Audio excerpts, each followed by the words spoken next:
All I'm offering is the truth, nothing more.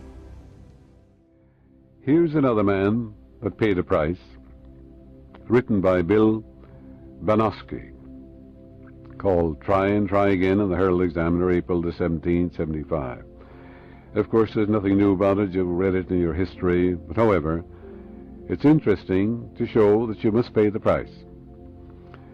And he says there are a number of qualities which contribute to personal success in life.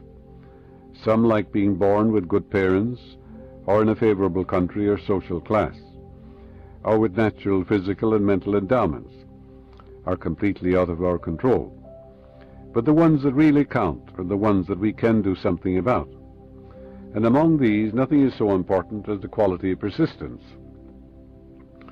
You may pick at random from a library shelf the biography of any man or woman who has made a lasting contribution to humanity. Some were extremely brilliant, others showed uncommon persistence. Let's take the case of Albert Einstein. In grade school, he was such an unimpressive student that when his father asked the headmaster what profession young Albert should pursue, the headmaster replied, "It really doesn't matter because he will never make a success at anything." Einstein became one of the premier intellectuals of the 20th century and probably the greatest physicist of all time, more by reason of determined persistence than because of easy genius. Many similar cases can be cited. We're celebrating, he says, the 100th year of Winston Churchill. In school, he was a very slow student. As a public servant, his career was thought to be rather dull in the 1930s, and he had failed to achieve most of his dreams and goals. But by staying alert and alive, he was prepared when the rare opportunity for leadership came at age 66. At a time when most men are retired, he became in 1941 the British Prime Minister and rallied not only his own countrymen, but all the Western world. Because of his bulldog tenacity, he came to be regarded as the greatest political leader of the 20th century. He paid the price, didn't he? Public speaking too. Attention, devotion, loyalty, yes. Persistence, stick-to-itiveness, refusing to take no for an answer, always realizing that there was a power that responded. The story of America's greatest statesman is likewise not a story of easy success, but one of dogged persistence. He failed in business in 1831, was defeated for the state legislature in 1833. He was elected to the state legislature in 1834. His sweetheart died in 1835. He had a nervous breakdown in 1836. He was defeated for Speaker in 1838. He was defeated for Elector in 1840. He was defeated for Congress in 1843. Finally, he was elected for one term in Congress in 1846, only to be defeated again for Congress in 1848. He was defeated for the Senate in 1855, was defeated for Vice President in 1856, was defeated again for the Senate in 1858. Finally, in 1860, he was elected President of the United States. There were just a few rough spots in the life of Abraham Lincoln. Franklin Roosevelt, who was President of the United States longer than any other man, was severely crippled by polio and served all of those years of depression and war in a wheelchair. One of his great strengths was a powerful use of public speaking, especially at a time when the radio had given direct access to all the American population. These famous fireside chats sounded informal and off the cuff. But at Hyde Park, New York, is a glass case displaying 9 drafts of one of Roosevelt's famous speeches. The first was rough, the second improved, the third showed still greater improvement. In the 8th draft, only one word had to be changed before the 9th and final draft was run. Trifle, said Michelangelo, makes perfection, but perfection itself is not trifle. You perhaps thought these fireside chats, I heard many of them, I'm sure you did too, You thought, oh well, he's talking off the cuff, you know. No, think of the hours, perhaps the days, the experts, and all these who gather together to give him all the data and the information, the specialists. And then the speech is put together, and he goes over it again and again and again. And that's perfection, isn't it? Perfection is not a trifle. And of course you know that his talks had a tremendous influence. Churchill was also a spellbinder who appeared to speak completely extemporaneously. But as one of his biographers correctly noted, Sir Winston Churchill spent most of his life working on his impromptu speeches. You've heard him, I heard him talk one time, and you think, you know, that he was talking, you know, off the cuff, as they call it, impromptu talk. No, for there were days, yes, and weeks behind it. He would pace the floor, we're told, and talk to himself, perhaps for hours, perfecting it. Press on, yes. Nothing in the world can take the place of persistence. Talent will not. Nothing is more common than unsuccessful men with talent. Genius will not. Unrewarded genius is almost a proverb. Education alone will not. The world is full of educated derelicts. Persistence and determination alone are omnipotent. Well, that's by Bill Banowski. Try and try again, his article in Herald Examiner, and remind you of some history, of course, which you know about, which you've read about in school, I'm sure. But it's good to be reminded that they paid the price. They had to pay the coin. Persistence, stick-to-itiveness, determination, attention. For attention is the key to life. And it's the key to success, isn't it? If thine eye be single, thy whole body is full of light. Eye is spiritual perception. It's spiritual awareness. And if you put this God presence first in your life and realize supreme and omnipotent, it's the only presence, power, cause, and substance, and you give all honor, allegiance, and devotion to that, and realize it's your guide, your counselor, your wayshore, your troubleshooter, adjuster, your father, and your paymaster, and the source of all blessings, and there is no other power. Think of the wonders that would happen in your life as you gave attention to that great truth. Yes, your attention to it, your devotion to it, your loyalty to it. But the minute you give power to sticks and stones and created things and men and women and the weather and this fan that gives you a stiff neck and all these other things, look at the many gods you have.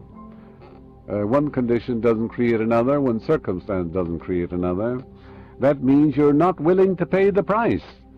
And the price is the one power, the one presence, the one cause, and the one substance, and there is none else. That's the great illumination. That's the final word. When you awaken to that, you are a real truth student. Then and only then are you a truth student. Now be honest with yourself and ask yourself this question. Do I really believe in my heart that there is only one presence as the living spirit within me? It's omnipotent, omnipresent, omni-action. It's all there is. It's the very ground I'm walking on. Do I then give any power to the phenomenalistic world or any created thing? Do I give power to stars, to the sun and the moon, the weather, men and women, sticks and stones, or karma, or past lives, or things of that nature, or voodoo, or evil entities, or devils? There isn't any such thing. There's no room for any devil. In all, over, all, through, all in all, I am, and there is none else. And from the rising of the sun to the setting of the same, there is none else. Are you willing to pay that price? You see, you must pay that price. And then you're illumined. Then you're free. Because from the rising of the sun to the setting of the same, there is none else. I am the Lord, that is my name, my glory you shall not give to another, neither shall you give my praise. I am the Lord, that is my name, yes. I am as being life awareness, there is none else. There's only the one presence and the one power, the one cause and the one substance. Be wonderful when you come to that conclusion, the definite conclusion. Then you would be like Trove. They said to him, you know, what would you do, Mr. Trove? He was a judge in the Punjab of India, wrote an inimitable textbook. And Harry Gaze, who used to speak for me once in a while, was a great friend of Trord. And Trord used to come and hear him lecture in London. And they said, what would you do, Mr. Trord, if all the black magicians were praying against you and using the death prayer, cursing you in other words, pouring out imprecations? You know what Trord said? He said, I'd say cock-a-doodle-doo. Why? He knew where the power was. They had no power. Suggestion is a power if you accept it, but it's not the power. The power is the one power, moving as unity, no divisions or quarrels in it. How could spirit fight itself? How could one part of spirit fight another part of spirit in any part of the world? So that's the greatest of all truths, friends. And the Lord thy God, am a jealous God. Jealous in the sense you mustn't know another. Not jealous from a human standpoint, because the minute you give power to any other created thing, that moment your mind is divided.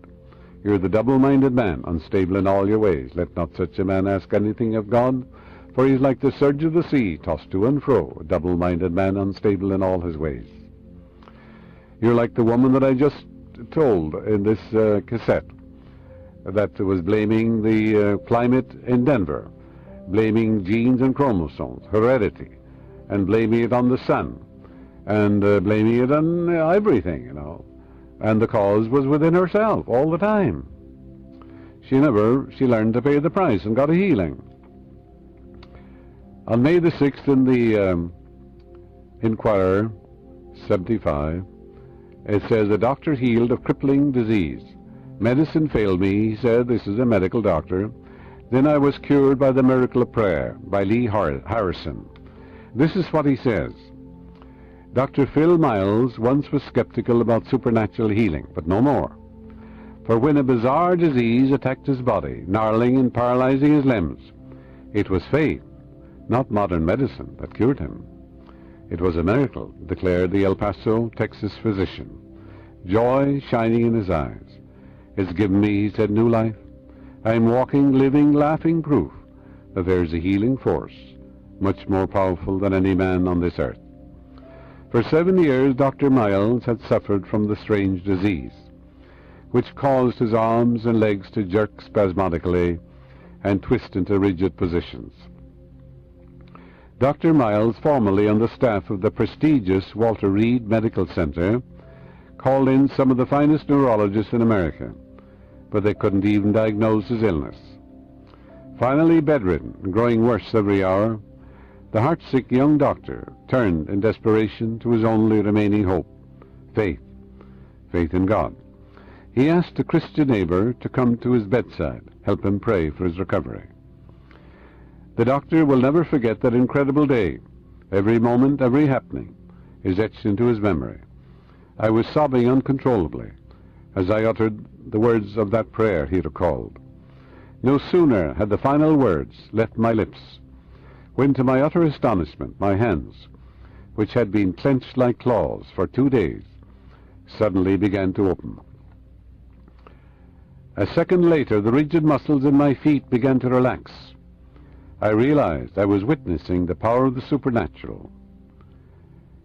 Within 2 days, he said, he was back on his feet. And today, more than 2 years later, he is still healthy and working again as a specialist in obstetrics and gynecology at Willem Beaumont Army Medical Center in El Paso, Texas. Dr. Miles, 36 years of age, said the unknown disease struck him without warning in 1965. I was examined by some of the best neurologists in the country, but they couldn't positively diagnose my illness. He said, in my heart I knew I had a form of multiple sclerosis. Well, here's a man who paid the price. He tried everything, and then he surrendered to the God presence which made him, which created him, which knows all things. He prayed the fervent, effectual prayer of a righteous man availeth much. He called in a neighbor. They prayed together. A humble prayer, but a complete surrender, recognizing a great truth in his heart. And sobbing while he prayed, there's nothing wrong with that. It means humility. It means a complete surrender, turning the whole thing over to that which is, which knows all and sees all. For the Bible says, it puts it this way, I am the Lord that healeth thee. I am the Lord thy God, I will come and heal thee. I will restore health unto thee, and heal thee of thy wounds, saith the Lord. Who healeth all thy diseases? Who satisfieth thy mouth with good things? Who restoreth thy youth like the eagle? Yes, are you going to say, it is hard for me? Is the Lord's hand shortened that he cannot save? So you realize that every man has to pay that price. And that price is attention, recognition, acceptance, and conviction. And you can pay the price too. All you have to do is call upon it, it answers you. It's impersonal, no respecter of persons. Let us dwell upon these great truths. But my God shall supply all your need according to his riches and glory. In quietness and in confidence shall be your strength. God who giveth us richly all things to enjoy. But with God all things are possible. Before they call I will answer. While they're yet speaking I will hear.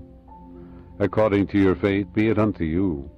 If thou canst believe, all things are possible to him that believeth. He shall call upon me, I will answer him. I will be with him in trouble. I will deliver him and honor him.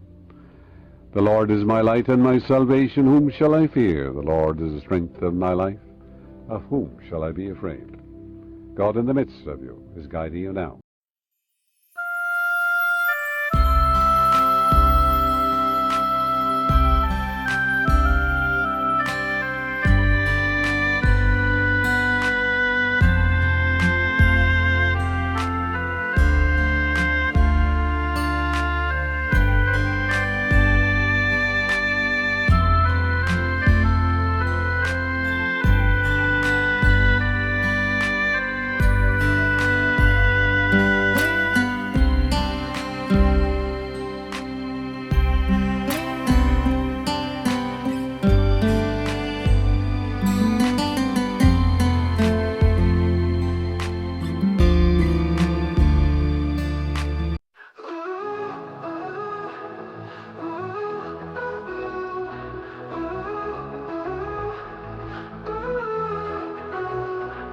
Shadows in the alley, whispers down the street, neon signs and broken dreams, empty hearts, mechanical beats, crumbling towers, concrete cold, lost souls selling what they know, eyes that shine like broken glass, got no future, got no past.